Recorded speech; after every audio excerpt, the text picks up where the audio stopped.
berusaha untuk meluangkan waktu belajar agama. Karena dengan belajar agama, pertama kita dapat ilmunya. Kalau kita dapat ilmunya, kita bisa menjadikan itu sebagai sebuah amalan. Kalau kita dapat ilmunya, kita amalkan, kita dapat pahala. Tidaklah kita bertemu dan berkumpul saat ini kecuali karena tauhid, kecuali karena as-sunnah dan manhajus salaf yang Allah Jalla wa Ala anugerahkan ke tempat ini. Untuk menjadi seorang salafi, menjadi seorang penuntut ilmu yang sejati, itu ada pada majelis-majelis rutin yang dibahas buku-buku para ulama. Yang menuntun kita untuk mengikuti sunnah Rasulullah sallallahu alaihi wasallam dengan pemahaman para salaf. Diluruskan dan dimudahkan jalan kita menuju surga. Sebagaimana kata Nabi sallallahu alaihi wasallam, "Man saraka tariqan yaltamisu fihi ilman, sahalallahu lahu bihi tariqan ila jannah." Siapa yang menempuh suatu jalan yang di dalamnya dia mencari ilmu, maka Allah mudahkan baginya jalan menuju surga. Ada jalan yang mudah menuju surga. Sebenarnya seorang muslim dan muslimah tidak diingatkan saja ketika dia melihat masjid sedang dibangun, semuanya terpanggil. Ingat ketika Nabi ke Madinah mengumumkan berita ingin membangunkan masjid, semua sahabat yang punya tanah datang. Ya Rasulullah, ardi, ini tanahku, tolong ambil. Tanahku, kebunku.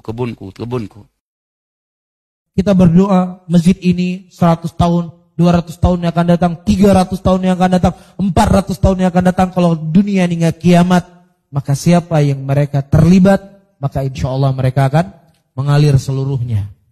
Masjid adalah kekuatan dakwah. Kata Syekh Mukbil, dakwah sunnah akan selalu lemah sebanyak apapun jamaahnya kalau mereka belum punya masjid sendiri.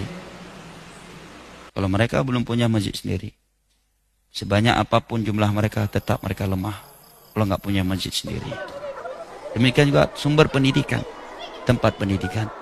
Antum pernah bayangkan sekiranya, dan itu harapan kita, ada 500 tahun yayasan itu berdiri, dan betapa banyak orang belajar ilmu agama di sana, betapa banyak orang membaca Al-Quran huruf demi huruf di sana, betapa banyak orang yang mendapatkan hidayah di sana. Maka maknanya adalah semua yang pernah terjadi, yang itu ada efek kebaikan kita di sana, Allah ingatkan di memori manusia. Allah masukkan dalam memori itu. Sekiranya itu di atas ketaatan, ya Allah amin karamah, alangkah mulianya. Maka dengan kita saling bahu-membahu dalam membangunkan masjid, pendidikan, ini menjadi sumber pahala jariah, sumber keistiqomahan di atas sunnah untuk kita dan anak keturunan kita. Kita semua akan mati ini. Ya fokuslah apa yang telah antum jalani hari ini, dan insya Allah ya kalian akan melihat suatu saat masjid ini akan penuh. Cuman butuh kesabaran, butuh keikhlasan, butuh kerjasama dari kita semuanya, sama-sama untuk merangkul saudara-saudara kita muslimin untuk merasakan indah dan nikmatnya sunnah Nabi Muhammad sallallahu alaihi wasallam. Nabi sallallahu alaihi wasallam bersabda, "Idza matal insan inqata'a 'amaluhu kulluhu." Apabila seseorang mati, maka seluruh amalannya itu terputus kecuali 3 hal. Di antaranya adalah sedekah jariyah. Dan di antara bentuk sedekah jariyah yang sangat mulia, yang sangat besar pahalanya adalah pembangunan masjid dan pembangunan tempat-tempat pendidikan, di mana di tempat tersebut anak-anak kaum muslimin diajarkan Al-Quranul Karim, diajarkan hadis-hadis Nabi SAW, fikih yang benar, akhlakul karimah yang sangat bermanfaat buat negara dan agama mereka. Di belakang kita ada masjid yang Masya Allah makmur dengan kajian, makmur dengan ibadah dan para penuntut ilmu agama.